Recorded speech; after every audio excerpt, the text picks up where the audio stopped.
우리 서로 인사하겠습니다. 사랑합니다. 축복합니다. 오늘 하나님 말씀 사무엘하 6장 11절 말씀 우리 한 절인데 같이 합독하도록 하겠습니다. 시작. 여호와의 궤가 가드 사람 오벳 에돔의 집에 석 달을 있었는데 여호와께서 오벳 에돔과 그의 온 집에 복을 주시니라. 아멘. 이 시간 탄자니아 김홍국 선교사님 나오셔서 나는 어떤 예배자인가 라는 제목으로 말씀 전해주시겠습니다. 우리 나오실 때 우리 박수로 환영하도록 하겠습니다.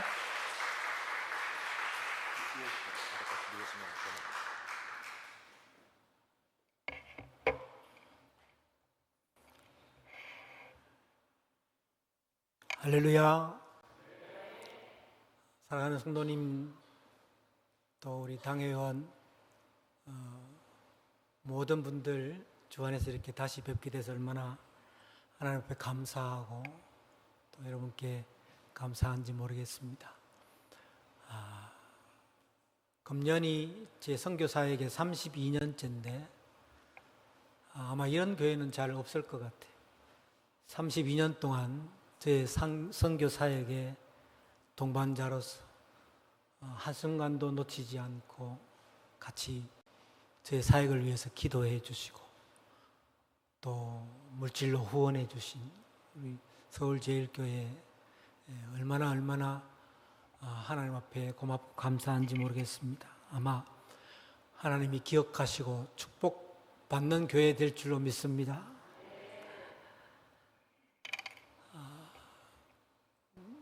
오늘은 그런 32년의 시간들을 좀 돌아보면서 제 자신이 어떤 삶을 살았고 또 우리도 하나님 앞에 어떤 삶을 살고 있는지 같이 한번 생각해 보는 시간이 되어졌으면 좋겠습니다.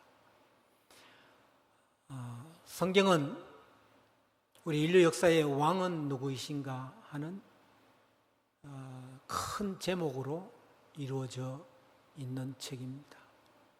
그것이 오늘날의 나의 삶의 현장 가운데서도 나의 인생의 역사 가운데 왕은 누구이신가?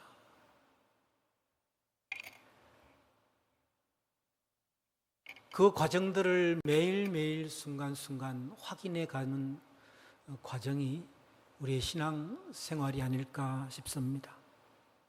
우리가 예수 그리스도를 영접하면 주의 영이 우리의 마음 가운데 임하신다고 그랬습니다. 성령 하나님께서 우리와 함께 임하여 우리의 삶을 인도하고 계신다는 것이죠.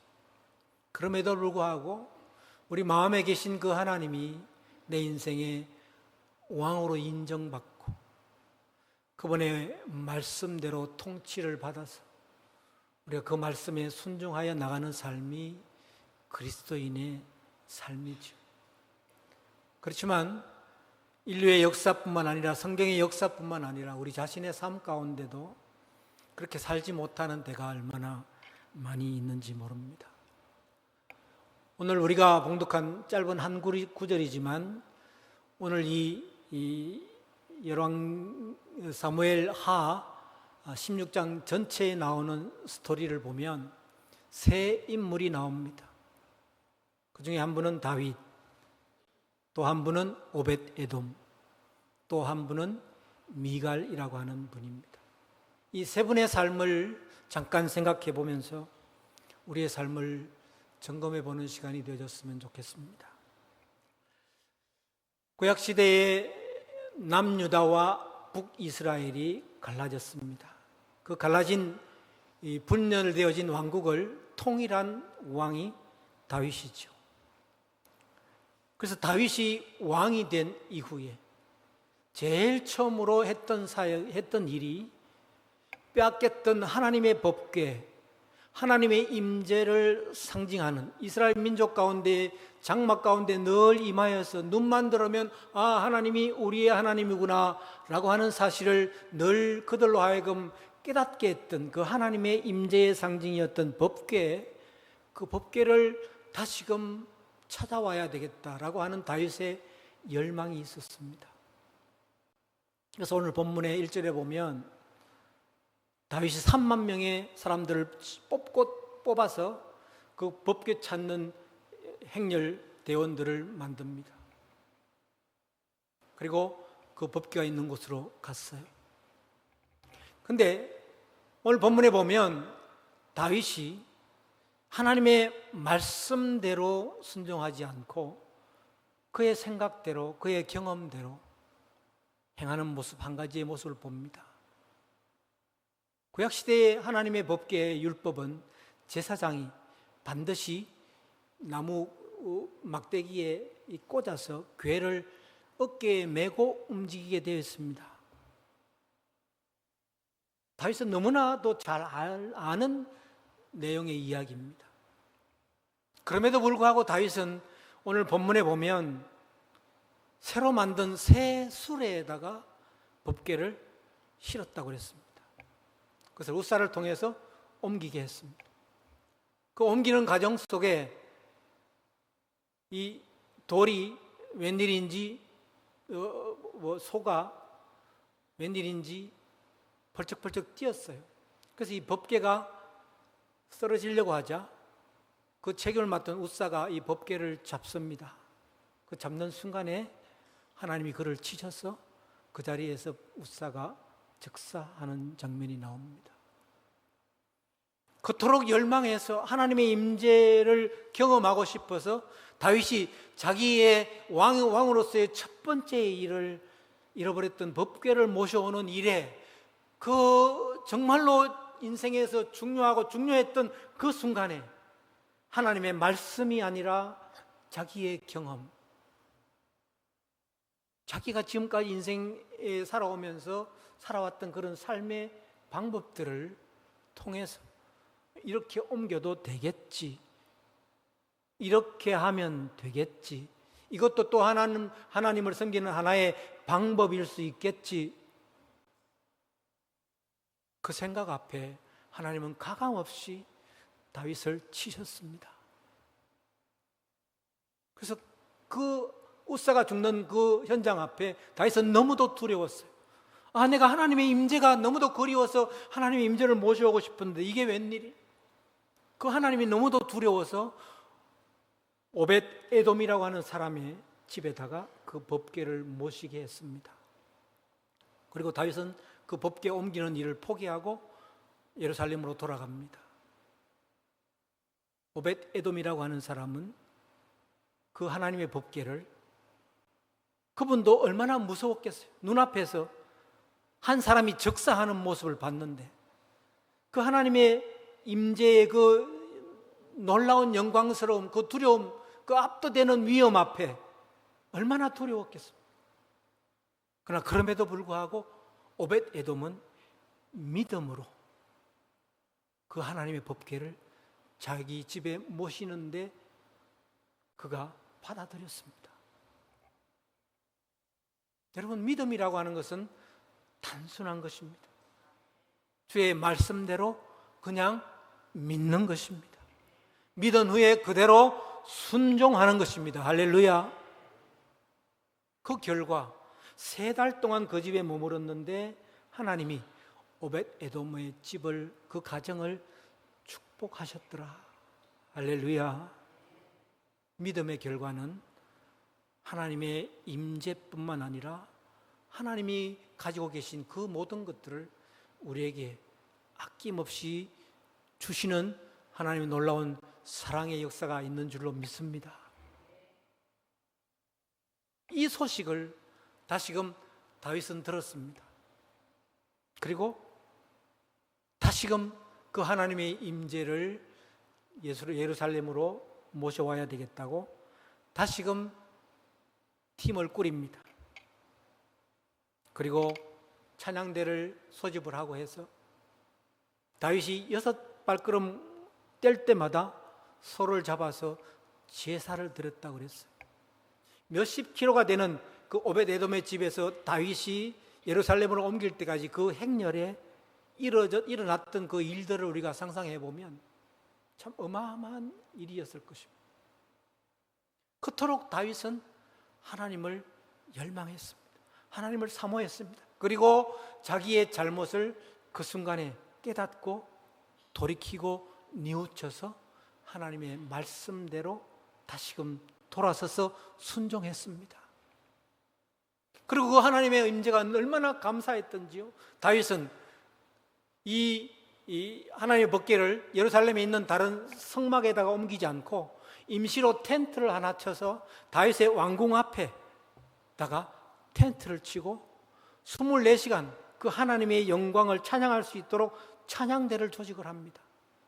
그리고 1시간씩 그 찬양대 단원들을 24시간 움직이게 해서 계속해서 찬양이 그 하나님의 임재 앞에서 울려 퍼지도록 했어요. 그래서 이스라엘 전체의 백성의 모든 사람들이 그 텐트만 보면, 그 찬양 소리만 들으면, 아, 하나님 우리와 함께 하시는구나. 다윗도 그 하나님의 임재 앞에 그 찬양 소리를 들으면서 그 하나님을 기억하고 그 하나님을 예배하고 그 하나님을, 아, 하나님은 나의 왕이시구나 라는 사실을 인정하면서 살았을 것 같아요. 그렇게 삶의 모양을 바꾸었던 다윗은 그의 삶을 통해서 이스라엘 백성들 전체에 하나님을 사모하고자 하는, 하나님을 예배하고자 하는, 하나님을 찬양하고자 하는 그런 마음들을 불듯이 일으키게 했던 것입니다. 앞서도 우리가 봤지만 오벳 에돔이라고 하는 한 사람의 예배자가 단순한 믿음으로 하나님의 임재를 자기의 삶 속에 인정하고 그 가정의 주인으로, 왕으로 모시고 그분을 정성스럽게 섬겼더니 그 가정은 그 결과로 복받았다 그랬어요. 복을 받았을 뿐만 아니라 오벳 에돔의 그 기록을 쭉 찾아보면 그의 자손들도 똑같이 성문의 문지기로서 또 레위 자손으로서 그 성전 안에서 하나님을 찬양하는 찬양의 제사장들로 그들이 계속해서 쓰임 받았다라고 하는 사실을 보게 됩니다. 다윗 한 사람도 자기의 잘못을 뉘우치고 회복함으로 인하여서 이스라엘 백성들에게 하나님은 우리의 왕이시라고 하는 사실을 인정할 수 있도록 영향력을 베푸는 왕으로 바뀌어질 수 있게 됐다는 것이죠. 그런데 또 한 명의 인물이 이 16장에 드러납니다. 그것은 다윗의 왕의 아내인 미갈입니다. 다윗이 너무도 기뻐서 그가 왕인 것을 잊어버리고 제사장의 배로 만든 베옷을 입고 그 하나님의 임재 앞에 법궤를 옮기는 그 과정 속에 덩실덩실 춤을 추면서 예루살렘 성문으로 들어오는 모습을 아내 미갈이 왕궁에서 그것을 보았습니다. 그리고 그것을 원망합니다. 왕이 채신머리 없이 저게 뭐야?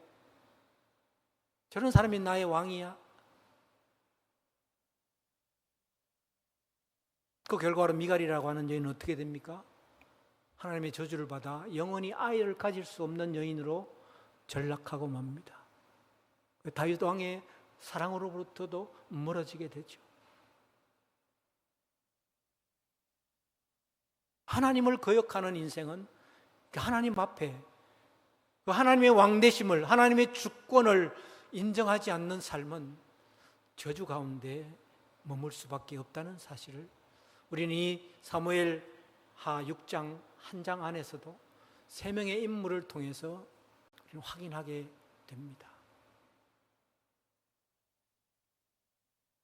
구속사의 역사의 흐름 가운데서도 계속 이 이야기의 반복 아니겠습니까? 아담이 자기가 하나님처럼 되고 싶어서 선악과를 따먹으로 말미암아 하나님의 왕되심, 하나님의 창조주이심을 인정하지 않음으로 인해서 우리 인류 가운데 원죄가 들어오지 않았습니까? 그 다음 이스라엘 백성들이 출애굽하면서 사사기를 넘어서 왕의 시대로 오면서 그 모든 역사의 과정 속에 계속 반복해서 되풀이되는 것이 사사기에 보면 자기 생각에 옳은 대로 사람들이 살아갔다고 그러지 않습니까? 수많은 열왕들도 이스라엘의 왕들도 자기의 생각에 옳은 대로 살다가 하나님의 말씀을 잊어버리고 하나님의 말씀을 버리고 자기가 주인이 돼서 자기가 왕이 돼서 자기가 왕노릇하는 삶을 살 때는 이스라엘은 철저하게 하나님 앞에서 멀어져가는, 하나님의 복으로부터 멀어져가는 삶을 살 수밖에 없었던 것이 이스라엘 구약시대의 역사 아닙니까? 너무도 우리가 분명한 이 사실을 우리가 알고 있음에도 불구하고 우리 자신의 이 자라고 하는 것, 나라고 하는 것, 얼마나 무서운 죄의 뿌리인지요, 얼마나 죄의 덩어리인지요. 우리는 한평생 이 싸움을 하나님 앞에서는 그날까지 해야 될 것입니다. 그것을 순간순간마다 자백하고 돌아오는 삶을 사는 사람은 복에 거는 대신 하나님의 은혜들을 날마다 경험하면서 살아가게 되는 그 축복을 누리게 되는 줄로 믿습니다. 저의 32년에 이제 만 32년이 됐습니다. 만 32년의 선교의 역사도 저의 삶도 마찬가지인 것 같아요. 제일 첫 번째의 선교지는 네팔이었습니다. 네팔에서 15년 동안의 사역을 참 열심히 했습니다. 제 젊음을 다 했어요. 거기가 나의 선교지의 영원한 목회지, 사역지인 것처럼 생명 걸고 했습니다. 근데 그 안에 내가 왕되고 싶은 마음이 많았던 것 같아요. 하나님은 여지없이 그것을 허무셨어요. 제 인생 젊음의 모두를 한순간에 앗아가셨어요. 그 이유는 단 하나밖에 없습니다. 저의 교만 때문이라고 생각합니다. 하나님 없이도 선교 15년의 여러 가지 경험과 방법대로 교회에 가서 이렇게 보고하고 저렇게 하면 성도님들이 이렇게 반응하고 이렇게 저렇게, 하나님은 여지없이 치셨습니다. 웃살을 한순간에 죽이셨던 것처럼 저의 15년의 젊음을 한순간에 치셨습니다. 그리고 아무도 돌아보지 않는 가장 오지 중에 오지인 부탄이라고 하는 나라에 하나님 저를 보내셨어요. 정말 아무것도 할 수 없는 곳이었습니다. 100만 명의 사람이 살고 있는 부탄인데 안에 들어갈 수조차 없어요. 하루에 300불을 내야 관광비자 하루를 받습니다. 3일을 갔다 오면 거의 1000불이죠. 그래서 속에서 1000불이 납니다. 들어갈 수가 없어요. 그래서 바깥에다가 교회 예배 처소를 마련하고 기도하면서 안에 있는 사람들을 불러내서 예배드리고 목회자들 불러내서 성경 가르치고 그래서 들여보내고, 근데 그 인구가 부탄 사람 안에 40%가 네팔 사람이었어요. 그들을 하나님이 저에게 붙여주셔서 일할 수 있는 기회를 다시금 주셔서 정말 아무것도 없는 그곳에 그냥 하나님 한 분 붙들고 기도할 때, 그때 우리 서울제일교회가 DTS가 굉장히 막 시작하는 때에 뜨거운 시기였습니다. 담임 목사님과 우리 장로님 더불어서 그곳에 방문해 주셨어요. 그리고 현장을 보시고 그곳에 하나님의 몸된 교회를 세울 수 있도록 성전을 건축하게 해 주셨습니다.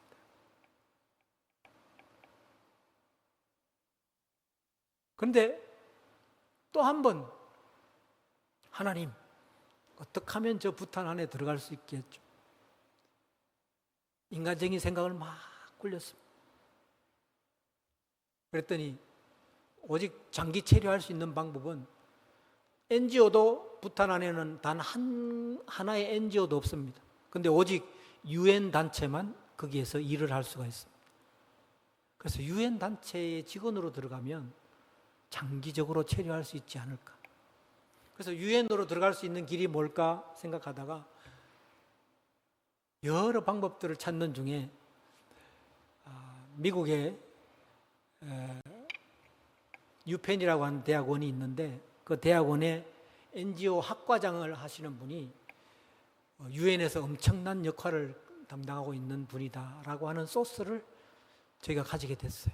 그래서 기도했는데 한 달 만에 아내가 그 대학교의 대학원 시험에 입학을 했어요.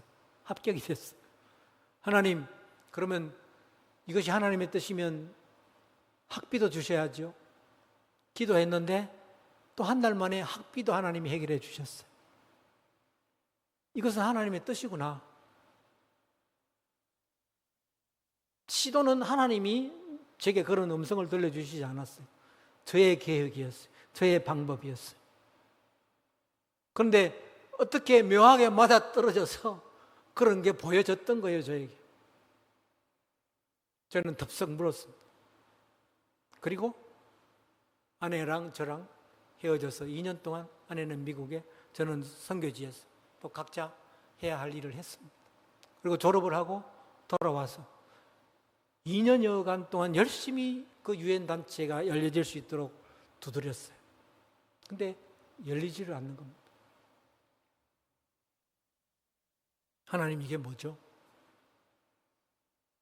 하나님이 대학원도 붙여주셨잖아요. 공부할 자금도 주셨잖아요. 근데 하나님은 제게 그렇게 얘기하셨어요. 내가 그렇게 하라고 했냐? 내가 시켰냐, 너에게? 그것도 주인은 나였어요. 그 선교의 역사의 주역도 나였어요. 그리고 그 사실을 깨닫는 순간 하나님은 또 다른 곳으로 저희를 부르셨습니다. 그 부르신 곳이 아프리카의 르완다였어요. 저는 르완다에 갈 것이라고는 선교하면서 꿈도 안 꾸던 땅이었습니다. 그 시커먼 얼굴이 처음엔 제가 너무 싫었어요. 그래서 동남아시아의 우리 피부 색깔과 인종이 비슷한 이 아시아에서 사역하면 좋겠다. 그래서 제가 처음 택한 것이 네팔이었거든요. 그런데 하나님의 계획은 철저하게 내가 생각하고 있는 것들을 포기하도록 만드셨어요. 그리고 어느 한 NGO 단체와 연결을 했어요. 아내의 공부한 것은 그래도 하나님이 사용을 하시더라고요. 그리고 그 NGO 단체를 통해서 르완다에서 7년의 사역을 하면서 제가 선교 사역하면서 선교의 재정에 아무런 신경을 안 쓰고 그냥 사역에만 집중할 수 있도록, 그래서 하나님 한 분만 바라보고 일해 나갈 수 있도록 경험한 장소가 르완다였습니다. 제가 르완다에 사역하면서 병원을 지었죠. 유치원, 굉장히 넓은 지역에 넓은 학생들을 소화할 수 있는 그런 유치원 학교도 지었죠. 크게 농업 교육을 할 수 있는 농장도 세웠죠. 그리고 그 모은 5천 명 정도 되는 그 마을 주민들을 섬길 수 있는 교회당도 세웠죠. 그래서 그 마을 전체가 이 교회를 중심으로 움직여질 수 있도록 구조화되어졌어요. 그래서 교회가 마을 구석구석을 찾아다니면서 그들의 필요들을 도우고 섬기는 일들을 하게 했어요. 근데 그 재정이 어마어마했습니다. 거의 10억이 넘었어요. 선교사가 한국 교회를 방문하면서 후원금을 모금을 하는 것이 10억이라고 하는 재정은 그렇게 쉬운 일이 아닙니다.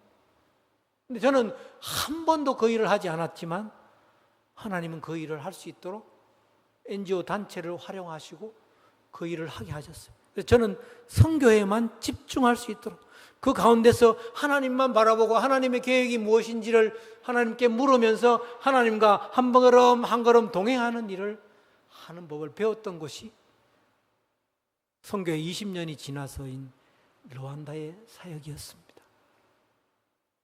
그 사역을 마친 후에 이제 계약한 기간이 지나서 제가 선교지를 또 옮겨야 될 상황이 되어졌습니다. 여러분, 나이가 이제 점점 들어가고 선교사가 선교지를 이렇게 자꾸 바꾸게 되면 참 여러 가지 어려운 일들이 많이 생깁니다. 현장을 적응하는 것도 어렵지만, 언어를 습득하는 일도 어렵지만, 또 교회에서 후원해지는 일들도 점점 더 어려워집니다. 왜냐하면 우리가 해놓은 것들을 선교사가 움직이면 그것이 없어지는 경우도 있고 그러잖아요. 그러다 보니까 교회에서 후원하는 그 후원 기관들이 굉장히 힘들어합니다. 전 지금도 어려운 가운데 있습니다. 그렇지만 제가 하나님을 제 사역의 왕으로 인정하기 시작하면서부터 얼마나 놀라운 일이 일어나고 제가 경험하는지 모르겠습니다. 우리 탄자니아에서 일어난 일들을 좀 같이 함께 보겠습니다. 보여주실까요? 네. 아프리카 중에 중앙 지역에 있는 적도 약간 밑에 있는 저 빨갛게 표시되어진 곳이 탄자니아입니다. 여러분이 잘 아시는 킬리만자로 산이 있는 나라고요. 그 다음에 동물의 왕국, 동물들을 사파리할 수 있는 세렝게티라고 하는 유명한 장소가 있는 곳이 또 탄자니아입니다. 또 하나는 잔지바르라고 하는 아주 옥색빛으로 전체의 섬을 둘러치고 있는 아주 아름다운 섬이 있습니다. 그래서 유럽의 젊은이들이 신혼여행으로 많이 찾는 곳이기도 한데 1년 12달 거의 평균 기온이 같으니까 많은 사람들이 관광으로 찾는 곳이 여기가 바로 탄자니아라고 하는 곳입니다. 탄자니아 인구는 한 6천만 명 조금 넘고요. 그리고 언어는 영어도 공용어로 쓰고 현지어인 스와힐리어라고 하는 두 가지 언어를 공용어로 사용합니다. 종교는 캐토릭, 기독교 합해서 한 30-40%, 그 다음에 무슬림 한 30-40%, 그 외에 한 20% 정도가 토속 종교, 미신을 믿는 그런 종교로 구성되어진 나라가 바로 탄자니아라고 하는 나라입니다. 이런 나라에 하나님이 네 번째 선교지로 저희 가정을 부르셔서 1년여 정도 지나서 언어 공부를 하고 제가 2023년도에 1월 1일에 집을 하나 렌트를 해서 개척 예배를 드렸습니다. 선교 사역을 하면 할수록 교회가 해답이다라고 하는 생각이 너무도 절실하게 들었습니다. 교회를 통해서 영혼을 구원하고 그 교회를 중심으로 그 마을 사람들을 도울 수 있는 방법들을 찾아나가는 것, 그래서 전도할 수 있는 영역을 넓혀 나가는 것, 그것이 선교의 해답이다. 그렇게 제 나름대로 결론을 내리고 교회 개척을 시작을 했습니다. 교회 개척을 하면서 선교의 또 다른 경험 가운데 하나는 나이 많으신 연배들을 대상으로 하는 사역보다 젊은이들을 대상으로 하는 것이 장기적으로 선교를 보면 더 효과적인 방법이겠다 하는 생각이 들어서 제가 젊은이들 사역을 대상으로 찬양팀을 구성을 해서 교회 개척을 시작을 했습니다. 그래서 예배를 드리면서 찬양팀부터 만들었습니다. 이 아프리카 사람들은 음악만 나오면 자동으로 일어나서 몸이 이렇게 움직입니다. 조금 신이 나면 더 열광적으로 움직입니다. 그래서 굉장히 예배가 뜨겁습니다. 그래서 오순절적인 교회의 성향이 강합니다. 그래서 젊은이들 대상으로 이렇게 악기팀을 구성을 하고 예배팀들을 훈련시키고 해서 교회를 개척하기 시작을 했습니다. 저 개척할 때는 제 생활비를 틀어서 300불을 주고 예배 인원이 한 30-40명 모일 수 있는 그런 홀이 있는 집을 렌트해서 저는 대부분 거기서 우리 형제 자매들과 같이 살았습니다. 아침 저녁으로 큐티하고 기도회하고 낮에는 악기 연습하고 그러면서 쭉 예배를 진행해 나가는 과정 속에 하나님 언제 교회를 개척할 수 있는 땅을 허락해 주실런지요. 전적으로 주님 앞에 기도하며 나갔습니다. 그런데 르완다에서 사역할 때에 코이카 정부 파견 요원으로 오셨던 분 가운데 한 분이 저와 친하게 좀 교제를 했었는데 그분이 거기서 3년의 일을 마치고 한국으로 돌아가셔서 탄자니아에 관광을 오시겠다고 저에게 연락을 해주셨어요. 그리고 일주일 동안 관광하면서 제 하는 사역지도 둘러보셨습니다. 그리고 아무 말씀 없이 돌아가셨어요. 그런데 3달 후에 그분께 연락이 왔습니다.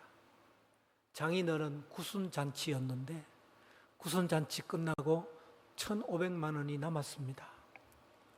가족들이 전부 토의한 결과 탄자니아에 선교헌금으로 보내겠다고 가족들이 동의해 주셔서 이 헌금을 선교사님께 드리기로 했습니다. 할렐루야. 저는 그분에게 땅의 땅자도 얘기 안 했습니다. 오로지 제가 인정한 것은 하나님이었습니다. 하나님께서 제게 가르쳐 주시고 지나간 선교의 과정 가운데 주께서 그토록 원하셨던 그 일을 이제는 반복해서 또 하나님 앞에 죄짓지 않겠습니다. 그랬을 경우에 하나님이 이렇게 저에게 첫 열매를 탄자니아 땅에서 보여주셨습니다.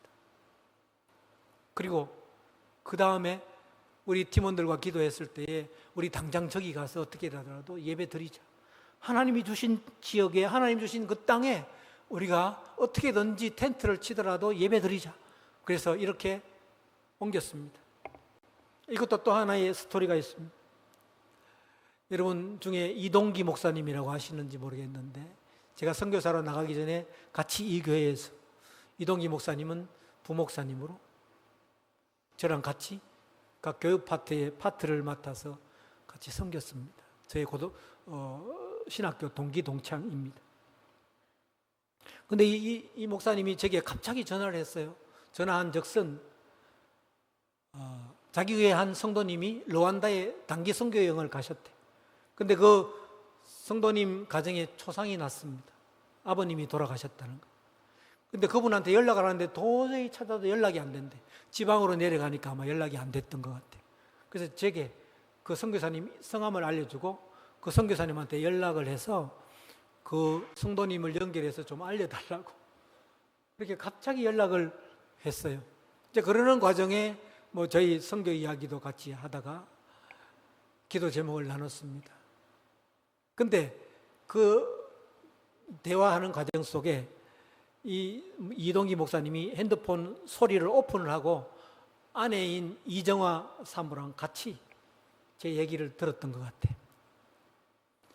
그래서 전화를 끊자마자 사모님이 펑펑 울면서 당신 친구 선교사가 저렇게 선교지에서 돈 얼마가 없어서 그냥 땅바닥에서 예배를 드리고 있다는데 우리 교회는 좀 형편이 어려워서 도울 수 없을지는 모르겠지만 내가 아끼고 아껴서 저축해 놓은 생활비 조금 남았어. 그거 당신 김선교사한테 보내줘. 사모님이 펑펑 울면서 그렇게 꼬깃꼬깃 쌈짓돈 모았던 3,000불을 보내주셨어요.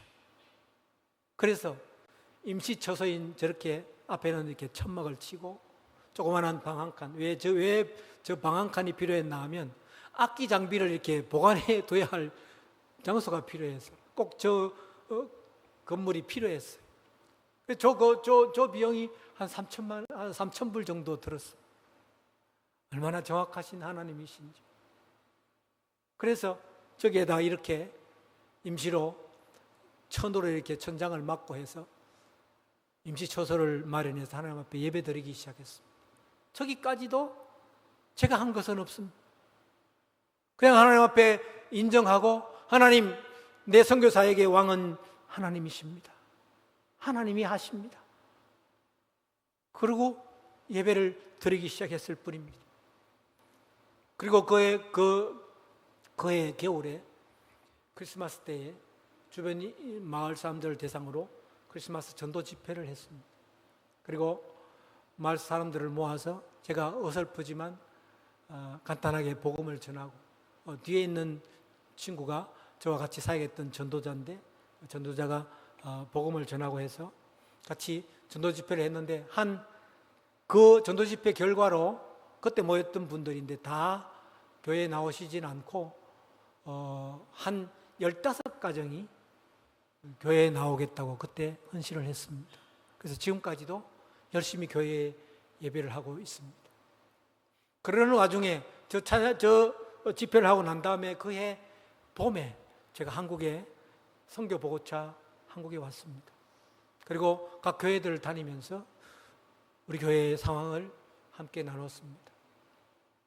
그러던 중에 제가 신학교 졸업하고 그동안에 연락이 없었던 그 졸업 동기였는데 그 졸업 동기 목사님 중에 한 분은 제가 잘 아는 거의 가깝게 지내던 친구 목사님이었고, 또 한 분은 그냥 졸업 후에 그냥 아무도 연락이 없었던 그런 상황이었는데, 제 친구 목사님이 그 교회에 부흥의 집회 강사님으로 가셨어요. 그리고 그 강사 목사님 가셨던 그 교회에 담임 목사님과 이 얘기 저 얘기 하던 중에 저하고 친하니까 탄자니아의 얘기를 함께 나누었습니다. 그러니까 그 얘기를 듣고 그 목사님이 우리 교회 권사님 한 분이 5천만 원을 헌금해 주셨는데, 내가 이제 다음 해에 해외 선교위원장이 되니까 그 권사님이 그 선교지에 해외 선교위원장 되셨을 때 기념교회로 하나 세웠으면 좋겠다고 헌금하신 게 있는데, 이게 탄자니아 건가 보네. 그래서 갑자기 그 부흥 집회가 끝난 다음에 그 교회 목사님이 제게 전화를 주셨어요. 선교사님, 한번 오셔서 저희 교회에 선교 보고해 주시지요. 그래서 내려가서 선교 보고하고 바로 그 달에 당회에서 결정해서 그 다음 달에 선교 헌금을 보내주셨습니다. 그래서 교회가 이렇게 그 전에 한 가지 스토리가 빠졌네요. 그때 나왔을 때에 제가 교회를 다니면서 또 우리 교회의 필요들을 나누는 중에 이제 주변에 있는 성도님들을 좀 픽업을 해야 되니까 전도 차량이 필요했어요. 그래서 우리 서울제일교회에서도 나누었습니다. 그랬더니 우리 서울제일교회에서 어느 성도님들이 귀한 헌금을 해주셔서 저 봉고차를 헌금해 주셔서 성도님들과 같이 예배의 주일마다 잘 참석할 수 있도록 귀한 은혜를 베풀어 주셨어요. 저것도 그냥 예배 때에 나누었던 기도 제목이었는데 하나님께서 한 손길을 통해서 인도해 주셨어요. 그 다음이 이겁니다. 저렇게 하나님이 한 성도님을 통해서 땅을 마련해 주신 후에 그 교회를 통해서 교회를 건축하게 해 주셨어요. 그래서 한 6개월 정도 정말 밤낮으로 열심히 건축을 해서 3월에 시작했는데 4월에 시작했는데 10월에 마쳤어요. 그리고 11월 달에 봉헌 예배를 드렸습니다. 한 300여 명이 모일 수 있는 그런 아주 아름다운 예배의 초소를 하나님께서 허락해 주셔서 이제 그분들 다 오셔서 그 부흥의 강사로 가셨던 목사님, 또 그 교회 담임 목사님, 선교국장님, 해외선교위원회 부위원장, 장로님 이렇게 오셔서 저 교회를 위해서 기도해 주시고 설교해 주시고 귀한 격려를 해 주셔서 아름답게 헌당식 예식을 드리게 되어졌습니다. 그때 오셨던 우리 한국의 손님들이시고요. 그 주변에 있는 지역 주민들, 목회자님들 초청해서 헌당 예식을 드렸습니다. 이게 작년 우리 교단의 해외 선교위원장이시던 전주성결교회 김철호 목사님이십니다. 그 옆에는 우리 교단의 선교국장님이시고요. 그래서 아름답게 봉헌식을 잘 마치고요. 그리고 또 그분들이 다 돌아가셨는데 또 어느 교회 한 교회에서 저희 봉헌 예식의 소식을 듣고 저 교회는 있는데 교회에 물이 없다 하는 소식을 들으셔서 우물 헌금을 어느 권사님 한 분이 해 주셨대요. 저는 우물에 우물자도 안 꺼냈습니다. 그런데 헌당 예식이라고 하는 예식 그 갔다 온 친구 목사들의 소식을 듣고 우리 교회 권사님 한 분이 우물을 파았으면 좋겠다고 그러는데 그게 저 아프리카인가 보다. 그래서 그 목사님이 제게 전화를 주셨어요. 여러분 얼마나 놀라운 하나님이세요. 여러분의 인생에 필요가 얼마나 많으십니까? 우리 삶에 필요가 얼마나 많으세요? 이거 좀 넘겨주시겠어요? 예, 됐습니다. 이렇게 사람들이 저곳에 와서 우물을 받아가는데 이분들의 목소리를 한번 들어보세요. 소리 좀 잠깐 켜주시겠어요?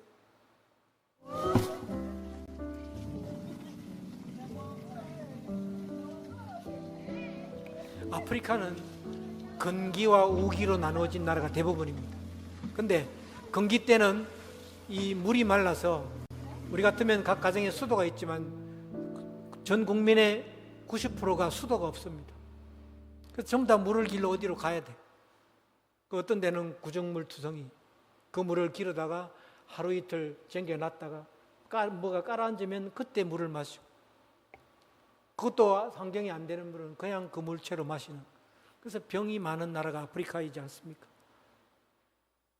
그런데 저희 교회가 저 우물이 생김으로 인해서 얼마나 주변에 많은 사람들에게 그리스도의 이름으로 사랑을 나누고 저들의 가장 기본적인 필요를 나눌 수 있는지, 그것을 통해서 많은 사람들이 저희 교회를 알게 되어졌죠. 그리고 교회를 찾아 나오시고 계십니다. 그러면서 이제 저희 주된 사역인 예배팀 사역을 통해서 예배의 부흥운동을 일으키기 시작을 했습니다. 그래서 금요일 날마다 철야 예배를 드리기 시작을 했고, 그 철야 예배를 드리는 과정에 많은 젊은이들이 모여서 함께 찬양하고 기도하고 예배하는 일들이 일어나기 시작을 했습니다. 얼마나 열정이 있는지 몰라요. 저들의 가슴이 얼마나 뜨거운지 모릅니다. 우리보다 못 살고 우리보다 아는 것 없지만 저들의 마음 가운데 하나님 알기를 원하는 마음, 하나님을 왕으로 인정하고 싶어하는 그 열정들이 저들에게서 솟아오르고 있다는 것이 얼마나 소망스러운 일인지요. 하나님은 저 마음들을 보시고 저들을 축복하실 줄로 믿습니다. 저희 교회에서 사역하는 목사님이십니다. 그러면서 이제 저 팀과 더불어서 우리 교회만이 아니라 주변에 있는 주변의 지역 교회들과 같이 예배 사역을 함께 나누어야 되겠다 싶어서 한 달에 한 번씩 이웃 교회들을 방문하기 시작했습니다. 교단도 다릅니다. 그 지역 교회들을 섬기는 마음으로 찾아가서 저희 찬양팀들이 함께가 예배를 돕고 있습니다. 저렇게 작은 교회도 있고요. 이 교회는 우리 한국인 선교사님이 그 주변에 학교를 지은 곳이 있는데 그 학교 채플에서 그 학생들을 대상으로 예배를 드렸던 곳입니다. 이런 교회들 찾아다니면서 예배를 함께 나누고 있습니다. 그런데 참으로 가슴 아픈 것은 지금 보시는 이 화면이 저희 교인들의 일상적인 삶의 모습입니다. 탄자니아는 시멘트가 굉장히 많은 나라입니다. 그래서 시멘트 가격이 굉장히 쌉니다. 그래서 다른 아프리카 나라들보다 흙으로 된 집들은 별로 많지 않아요. 그러니까 기본적으로 저렇게 벽돌을 사서 집을 짓습니다. 그런데 안을 들어가 보면 저렇게 땅바닥에다가 그냥 얇은 매트리스 하나 깔고 저렇게 자는 것이 일반적인 사람들의 삶이죠. 부엌이라고 해봐야 이렇게 바깥에다가 조그마한 돌 3개 놓고 거기다 냄비 하나 얹어서 옥수수 가루 빻은 것 그거 쪄가지고, 반찬은 딱 하나입니다. 야채든 아니면 콩이든 거기다 소금 좀 쳐가지고 그거 끓여서 그 옥수수 가루랑, 근데 그 옥수수 가루가요 아무런 맛이 없습니다. 제가 먹어봤는데 맛이라고는 조금도 느끼지 않는데 그분들은 그게 맛이 있대요. 뭔가 맛이 느껴진대요. 그러니까 그거를 이렇게 손으로 오물딱조물딱 해가지고 그 소금 절인 듯한 그 야채 아니면 콩 같은 걸 이렇게 조금 얹어서 그것을 식사를 하는 경우가 대부분입니다. 이 성도님들이 한 주일에 모여서 저희가 지금 매주 정규적으로 모이는 분들 한 60여 분 되는데 우리 한국 돈으로 모이는 헌금이 10,000원도 채 안 됩니다. 우리 대부분의 성도님들의 분포는 일일 노동자입니다. 저희 교회가 선 부지 인근은 우리로 얘기하면 부평이나 부천 뭐 이런 쪽에 되는 수도의 외곽 지역입니다. 그래서 주변이 이제 막 공장이 들어서기 시작하는데 시골에서부터 돈 벌려고 수도로 모였던 젊은 부부들이 수도에는 못 살고 주변 외곽으로 빠져나와서 그냥 방 하나 렌트해서 사는 사람들, 그런 사람들이 대부분인 지역이 저희 교회가 있는 지역입니다.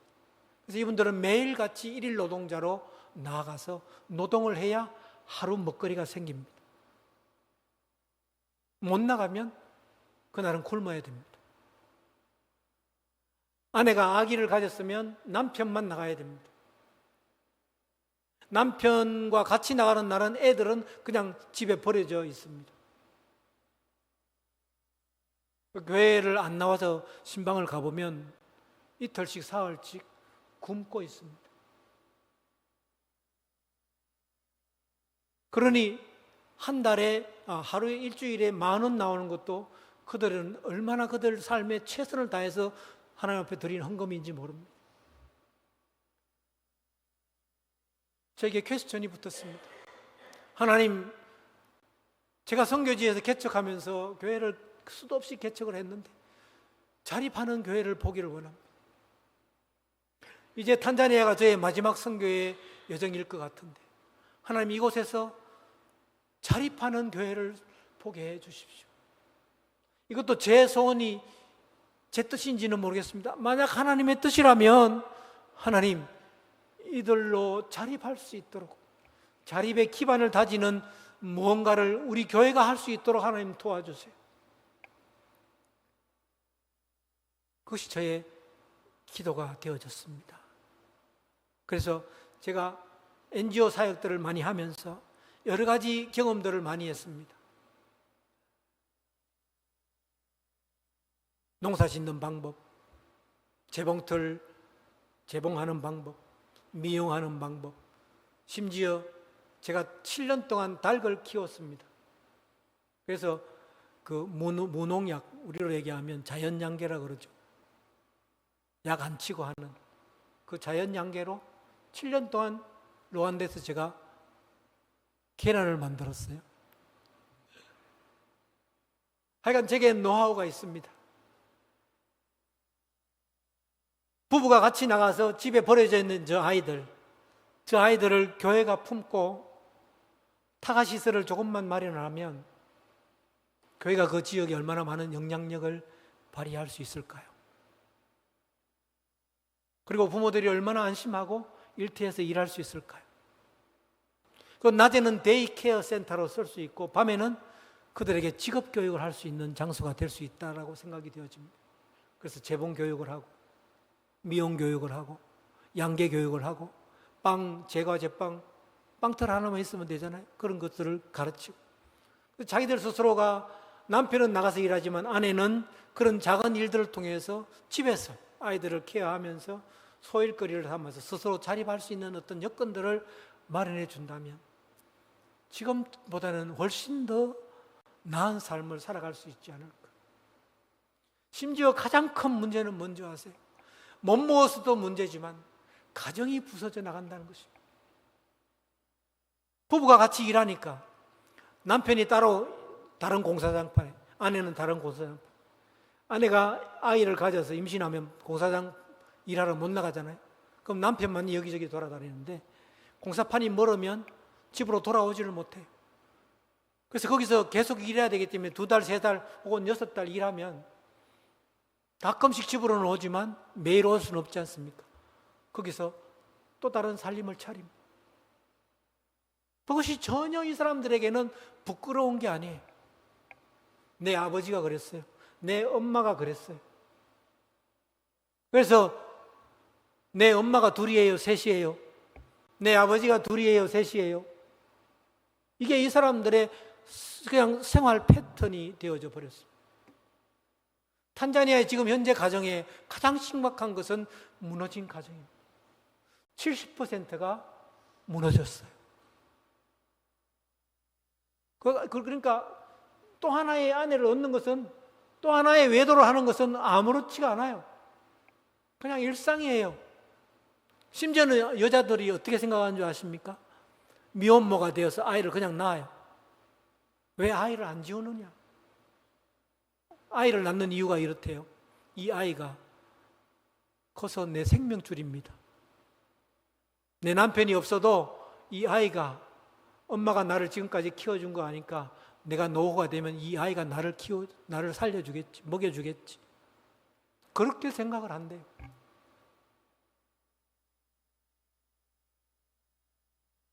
이 가정을 어떻게 회복할 수 있을까요? 교회가 아니면 될 수가 없습니다. 교회가 이 마을에 이렇게 무너져 있는 가정들을 품고 그들을 어떻게 한 예수의 이름으로 공동체를 만들어서 서로가 서로를 위해서 기도하고 서로가 서로를 섬겨주고 세워주고 하는 이 아름다운 그리스도의 몸이 바로 세워지지 않으면 탄자니아는 소망이 없습니다. 이 마음을 하나님이 제게 주셨습니다. 아직도 잘 모르겠습니다. 그러나 이것이 하나님이 제게 주신 마음이라고 믿고 하나님 앞에 기도하며 나아갑니다. 하나님이 앞으로 어떻게 열어가실지는 모르겠습니다. 지금 앞서 여러분들이 이 화면으로 보셨던 것처럼 한 걸음 한 걸음 제 마지막 선교사에게 일정 가운데는 하나님이 저렇게 인도하셨습니다. 할렐루야. 저는 그 하나님을 신뢰하기를 원합니다. 끝까지 그 하나님 놓지 않고 제 마지막 사명의 길을 달려갈 수 있는 그런 선교 삶의 여정이 되기를 소원합니다. 여러분, 그런 삶의 선교 여정이 될 수 있도록 기도해 주십시오. 그리고 저분들의 저 삶의 아픔의 한 구석을 개척한 저희 교회가 섬겨 나갈 수 있도록 여러분 생각나실 때마다 기도해 주십시오. 그러면 하나님은 하나님의 방법으로 하나님의 사람을 세우셔서 저희를 하게 하실 줄로 믿습니다. 그래서 저 교회를 통해서 하나님이 영광을 받으시고 탄자니아의 어느 지역에 어느 교회가 하나님을 이렇게 섬기고 있다고 소문난 교회로 저 교회가 자라나고 성숙하고 그래서 저 교회를 통해서 또 다른 교회를 개척하고 섬겨나갈 수 있는 탄자니아의 성결교회의 모판 교회가 되어줄 수 있도록 여러분 기도하실 때마다 기도해 주시기를 부탁을 드립니다. 여러분은 어떤 예배자이십니까? 미갈과 같은 예배자이십니까? 아니면 다윗과 같은 예배자입니까? 아니면 순수하게 오로지 하나님 한 분밖에 없다고 순수하게 하나님만 붙들고 나아가는 오벳 에돔과 같은 예배자이십니까? 여러분의 삶의 모습이 여러분의 인생의 열매로 나타나는 것입니다. 여러분 하나님의 복을 받기를 원하십니까? 그렇다면 잘못되었다 할지라도 아직도 늦지 않습니다. 다윗처럼 돌아서기만 하면 바꾸기만 하면 우리가 하나님의 영광을 보게 될 줄로 믿습니다. 그러나 끝까지 미갈처럼 하나님을 원망하고 하나님을 하나님 되게 인정하지 않는 그 삶을 간다면 그는 영원한 저주의 자리에 머물 것입니다. 우리 모두 우리가 하나님을 올바로 섬기는 하나님은 내 인생의 주인이십니다. 하나님은 내 인생의 왕이십니다. 당신은 당신의 말씀으로 나를 통치하시는 분이십니다. 고백하는 성도님들 되셔서 여러분의 인생의 남은 여정이 승리하는 믿음의 여정 되시기를 주의 이름으로 축복합니다.